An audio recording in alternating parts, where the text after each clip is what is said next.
Hey guys, welcome to another episode. Today we have a super special guest, Nate Jones.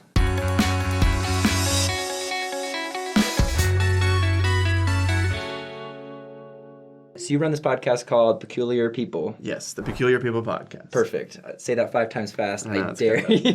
PPP. P cubed. P cubed. Nice cube. We should use that as our logo. P. So what is your podcast? Just like a brief overview. Sure. The So watching. Peculiar People podcast. Our tagline is, it's a podcast that shines a spotlight on you, a rising generation of peculiar people who are moving, shaking, shaping, and influencing LDS culture. I say that every time, so I have it memorized. That. But essentially, Movers and shakers. It's a podcast that's kind of meant to allow young LDS people who are doing really interesting, unique, amazing things with their lives an opportunity to come on and tell that side of the story, Cool. not just the put in a box, I'm LDS. Right. And yeah, so it's kind of spawned just sort of out of years of, I've lived in New York for 7 years. I'm from Utah, but I've lived in New York for 7 years. And the city is amazing. I know. I love it there. No, you don't know until you live there. going to church every week and meeting Right. people at church that are out there doing something really Well, I feel amazing. like, you've got some really strong characters. Yeah, that go and out or there. just really incredible Yeah. backgrounds or conversion stories and just sort of walking away, being a lifelong member and someone from Utah, just being Right. like, this is really cool. We really are part of a global community Right. of members that are very diverse. And I felt like, as I started getting into podcasts and things like that, it was a cool opportunity to tell that story. Plus, I felt like, we hear a lot of the spiritual side or kind of the doctrine from the church Right. or from church-owned organizations. And then you hear a lot of misinformation, particularly Right. for people who aren't familiar with the church outside Yeah, of Utah. you get the same amount of podcasts. That are, Yeah. You have exactly. your sort of anti-LDS or ex-LDS Sure. podcasts and things like that are meant to stir people up. Right. But what I thought would be cool is just an opportunity to tell stories, not necessarily just the spiritual side, but Right. allow it to be incorporated too, of that we are in everything, Right. in every aspect, and that young, smart LDS people who have a lot going for them Yeah. and are doing really cool things are also members of this, Right. 16 million plus strong organization. And then they have an impact on the world Yeah. outside of just being Yeah. a member of a church. Yeah, so that's kind of the podcast. We've been around for just over a year. We have something like 45 episodes under our That's under our awesome. belt. Yeah. And we also have a website and a blog and stuff like that, but it's Sweet. really kind of centered around the podcast. Well, I think we're super lucky that you're able to even come here. That worked out because you came from New York. But I think that you have a really cool perspective because I feel like we've had a very similar experience, with our YouTube channel. Totally. And like in a very similar way, we're like trying to like humanize, members of the church and bring the gospel, like make it. I think it's cool that you're focusing more on like people's lives.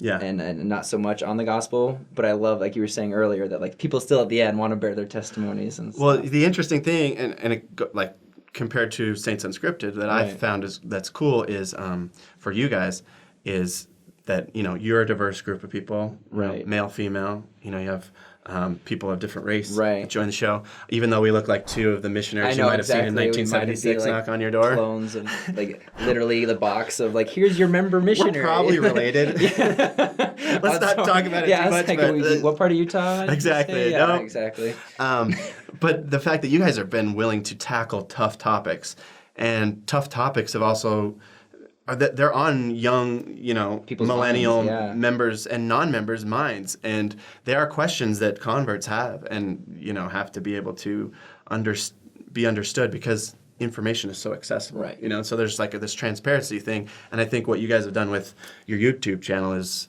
Did I say YouTube? I think I meant to say YouTube. It's a new program we've started. Yeah, YouTube. Yeah, YouTube. Don't know what it It's to is beat the yet, but I copyright, think it's going to be big. Well, yeah, and so like kind of what we want to talk about today is that like, and I think it's cool to have a perspective from a podcast Yeah. and from a YouTube channel is that, and technology in general and these like new ways to receive the gospel and like to learn about it is kind of changing the way that we worship. I think Yeah. so. Yeah. And I think one of the craziest things to happen this year was the change of time, that church is only 2 hours now, and that they want us to work more in the home, on like growing our testimony and worshiping the Savior. And I think we'd be silly to say that technology is not playing a part in that. Well, I think that's a really great point. And I think that one of the things that is cool about what you guys are doing, but not just there's been this rise of podcasts definitely. and YouTube channels that are meant to uplift, to actually provide some sort of like spiritual, feeding, uplifting, like what you would get from church. Even just like Instagram and Twitter. Like, Totally. You see like all these people, like I remember when I first started Instagram, it was purely just high school friends. This is what I did this weekend. Yeah. Hopefully they like it, you know? But now it's like, I see like stories just about temples, stories just about scriptures. Like that's Instagram accounts and Twitter accounts, everything just completely dedicated to different aspects. And it's become such a, so, I mean, my podcast is small. I mean, we have a few thousand really loyal listeners. But I feel like it's become one of this like community of content. Yeah. And mine is different than maybe a podcast like Talks on Talks that really dives into doctrinal things that are done in general conference, or some of the ones that are centered towards Mormon moms or LDS moms that are mommy bloggers. But what is interesting is it's all interconnected, and it's all sort of given rise to this new ways that we were talking about, kind of worship. And the funny thing is, I on purpose didn't call my podcast anything to do with LDS. I felt like the people that were LDS would inherently get it. Right. The peculiar people. Sure. Like in our opening intro, we have Russell M. Nelson's, talks dubbed over saying, "For us to be identified by servants of the Lord as his peculiar people is a compliment of the highest order." That's so cool. And it's in the scriptures. But if you weren't LDS, it's also it's just a very, it's in the scriptures. It's a Christian thing. And it's catchy. Yeah. Well, it works. No, I had some friends help me with that too. Yeah. And I think naming it is the easiest part and the most fun. But what we found is, inherently I was like, okay, so let's do this podcast where we just talk about cool things people are doing. We won't make it spiritual. People get enough of that. Right. But then in 2 years, in a year and a half since I started, and in the year of 2018 where the church did all these changes, Russell M. Nelson, or Hustle M. Nelson, as some people are trying to call him. I remember that. That's really good. But it's like boom, boom, boom, boom, boom. We're modern. Hastening the word. Exactly. Yeah.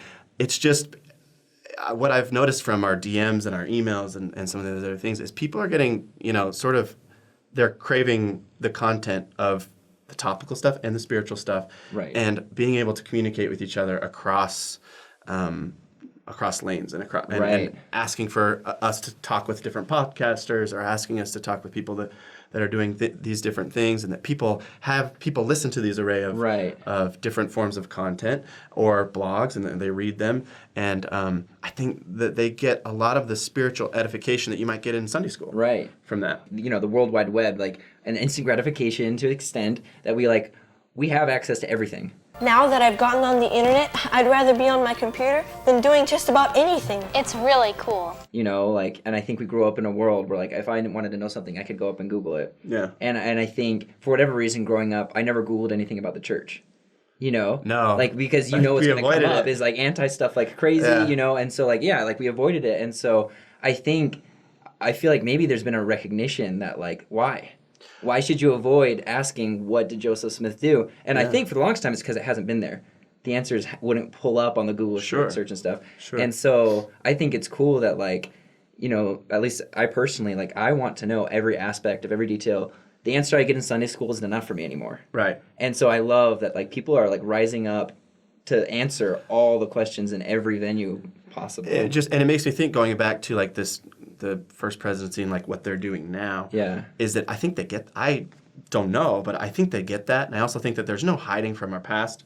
There's no hiding from any of the things that are quote unquote controversial, whether it's blacks in the priesthood or, polygamy, it's women not having those kinds of things. And it's really if you're a smart person that knows that you can get information anywhere with the click of a button, the last thing you want is to not be able to feel like you can get what you need to get Yeah. and make your own decision. Right. You know what I mean? Yeah, And I totally. think that the First Presidency kind of understands that now, and it's basically saying, we get it, and here's Right. it's all there, Well, and people are still choosing. Yeah, and that's what I'm hoping. Because gone are the days where you just walk into the church, never been before, and oh, this feels good, I'm going to stay. Exactly. That's not the generation we have anymore.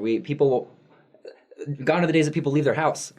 Napoleon, don't be jealous that I've been chatting online with babes all day. To go to church in general. So and I think they get that. Yeah, So exactly. it's you've got So instead of Netflix and chill, people could be just general conference and chill. They can just Only if you're Mormon married. channel and Yeah, chill. exactly. Well, you can define chill however you want to define chill. enough. For me, Yeah, it just exactly. means snacking on Reese's Pieces. But. I'll remember that. No, but yeah, exactly. I think that really comes with more responsibility as an individual to we have to seek out the answers. But I think it's cool that it also gives us, as content creators, we have the opportunity to give answers. Yeah, and I think, with what you guys do, you've done a really great job of kind of choosing topics to dive into, but just have a conversation. I don't think any of you guys come across and say, hey, I did all the research, I'm an expert. Right. And that's the fun part. And for me, I was purposefully not wanting to talk about spiritual things because I went on a mission, but I came home early. I don't feel like I'm the guy to talk to. And if you're like me, I just don't like reading. Yeah, so it's hard to get all the facts. I don't feel like I'm the guy. We're the experts to kind of give everybody the answers. But the thing about church is, what do you go to church for? And this is what I've kind of heard a lot is the reason that you go to church on Sunday. It's not necessarily because of just you do it. It's 3 hours. We need to have class at this time. But it's really a sacrament meeting, right? Right. But that the idea is that the other things that you get out of those 3-hour block or 2-hour block is a lot of people bearing their testimonies. We have people give talks, right? And they're not experts on the doctrine either. They're people that are called because it's a completely volunteer church, right? Yeah. And I guess what I was getting back to with the podcast or with YouTube is people are raising their hands and they're saying, the guests that I'm having on my podcast sometimes that I'm at first was sort of forcing them away from the spiritual, and they want to. They want to come back into the spiritual realm and have an opportunity sometimes to, bear their testimony if they feel so inclined. We are progressing in a direction that is allowing content and engaging through technology and the speed of information to be a form of spiritually uplifting each other and a new way of worshiping. Right. I think. No, and I think when you're in class, I've been in a Sunday school when the teacher asks the question, "What did you think of this?" Crickets. No one raises their hand. Because and I think we're moving away from that and going more towards the comments, let's say there's a post or a video and then you can say, well, this is what I felt. That's actually an amazing point because I didn't think of that because, how many times have you been in Sunday school and just been like, I have something to say about it. Or I have a thought and maybe your or thought, a question. and it's not fully developed. You don't feel comfortable. Yeah. And then you can just go up there and there's a full forum of people and I'm sure there's judgment and stuff, but there's also an anonymity. Yeah. And that's kind of one of my favorite parts about what technology is taking us is that there's a lot of people that just are introverted in general. Right. Where just participating in anything is difficult. And I think, for the longest time I was like, why do extroverts have the monopoly on enjoying church? Yeah. Because if you're not an extrovert, church kind of was hard sometime and frustrating and scary. And so I think it's cool that it's opening it up. Yeah. That you can still be an extrovert and enjoy the activities and stuff and be an introvert and play your part, whether that's creating content or participating in it. And, I don't think, and I think we both probably would say that we're not trying to advocate that you don't need times to get together as a community and human interaction, human interaction. But still go to church by the end of the session. So I guess we don't need to go to church anymore. Just watch YouTube. Wow, what do we fit? Listen to a podcast, watch YouTube. Exactly. Keep the Sabbath day holy. We were never heard from again. All of these things you can do from your bed. So yeah, exactly. That's not what we're saying. Not what we're saying. But we are. I do think that the church is integrating the use of technology, and I think they want us to use technology. Definitely. They want us to be there, and I think it can enhance our worship. Yeah. If we let it. I think you and I have both had people on our platforms that found the gospel through technology. Right. Whether it was some podcast or getting a lot of answers Right. to their questions from a YouTube channel. And how could that not be God's design? Exactly. So if it's good, it's from God. That's what they say. Well, let's finish with that. If it's good, it's from God. So, if you guys have any questions or like maybe, because I think there's a lot of stuff that this conversation could go on Of course, forever for a about long like time. how you receive the doctrine is changing. And if you guys have ideas, just like leave them in the comments. But besides that, make sure to listen to Peculiar People Peculiar Podcast. People Podcast. You can find it on iTunes or Stitcher or iHeartRadio, anywhere you get podcasts. Our website is thepeculiarppl.com. Couldn't get the Peculiar People at some Baptist ministry. You know, in that's Louisiana, okay. I but think they're whenever it comes for sale, but thepeculiarppl.com. We have some other cool stuff on there. And then make sure to subscribe, comment, and like, and share. Yeah, just share Yeah, what I you would guys love to have hear what learned. people Yeah. think about that. Exactly. Yeah. So, bye. I always hate that. I'm Is that how do you usually end them? Conclusions are so. I'm so it's like bad. this. Do you just cut? Yeah.